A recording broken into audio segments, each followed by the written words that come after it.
Hey guys, welcome back to the Rideshare Hub. It's Isabella, and today I'm going to be telling you 10 mistakes that food delivery drivers make all the time. These are mistakes that you want to avoid if you're going to become a food delivery driver or if you already are one. Before we get started, if you want to sign up to be a Lyft driver, we have a sign up link in the description of the video where you can get a sign up bonus of up to $1,000 guaranteed. Also, if you want to help manage your finances, there's this awesome app you can check out. It's called Current. It's this great banking app. It's super easy to use. They really just help you meet your financial goals and help with financial management, and you get a really awesome card if you start using them. So be sure to check that out, also in the link in the description. Anyways, let's get started with these 10 mistakes that food delivery drivers make. So the first mistake that you want to avoid is taking every single order that you get. You want to strategically pick your orders and make sure that the order you're picking is worth it. If it's like a really small order and it's super cheap but it's really far away, it's not going to be worth your time because you're really just going to be wasting time driving around and you're not getting that much money if the order is super small. It's only like less than $10. Mistake number 2 is not texting the customer or not keeping in good communication with them. It's always nice to send them a little greeting, letting them know you've got their order and letting them know when you've dropped it off or when you're outside. Or also you want to let them know if there's some kind of delay or something and apologize for the wait. This kind of just adds a personality to you, so the person ordering from you doesn't just almost think of you as a robot if you don't say anything to them.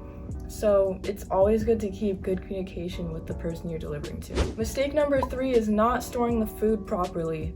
I can't tell you how many times I've ordered something cold that ends up getting melted or something hot that ends up cold by the time I get it. So it's always good to have an insulated bag for warm food or get a cooler for cold food, or if someone gets ice cream or a smoothie, you don't want to give that to them when it's melted. That's just gonna suck and you're less likely to get a tip. So little things like that are worth investing in, and you can also write them off as expenses when you do your tax return. Mistake number 4 that food delivery drivers make is not double checking the order. You always want to double check the order when you pick it up because there might be something wrong. You might accidentally pick up the wrong order. You also want to check that there's napkins in there and utensils, because it does kind of suck if you get your food delivered to you and they don't have any of that. So always double check the order. Mistake number 5 that food delivery drivers will make is not tracking your miles. Tracking your miles is really important for when you're filing your taxes and you want to do tax returns. There's a lot of apps out there that are really great for doing this. It'll actually do it for you. It's super convenient. There's this app called Everlance, and I know there's Mile IQ, Trip Log. Those are all really great for tracking your miles, and they just make it super easy for you. So definitely check out any of those apps if you want to start tracking your miles. Mistake number 6 is when a delivery driver accepts every single stacked order that they receive.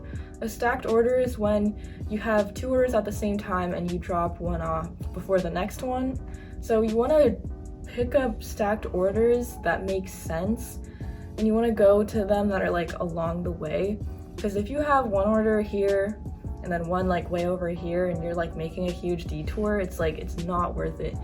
The customer's gonna be annoyed because their food is probably gonna be cold by then or melted.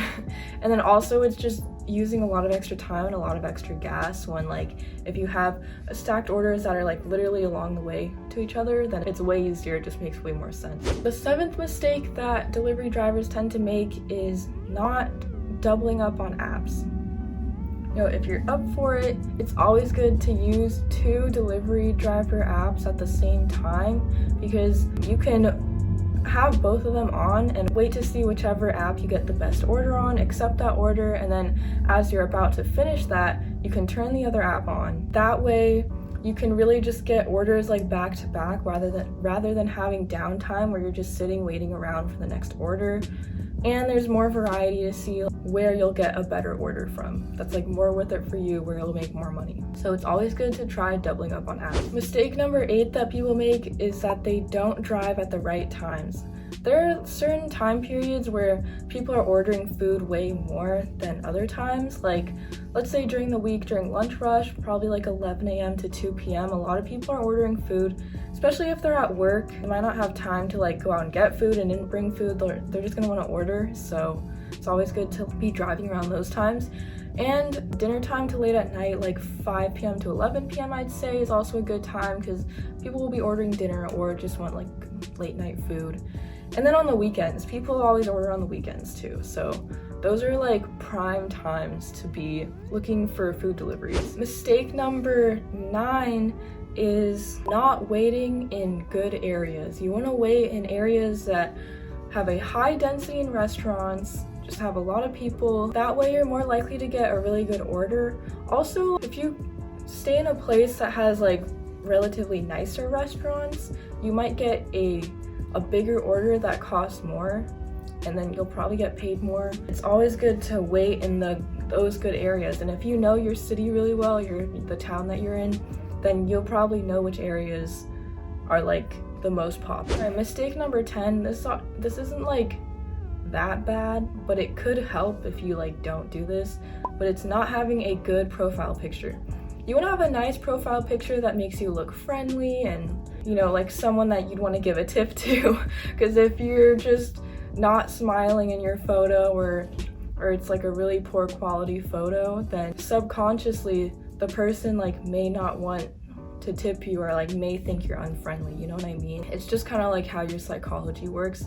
So make sure you have like a good higher quality profile picture so that people can see you and they know that you're like a friendly person, you have a smile on your face.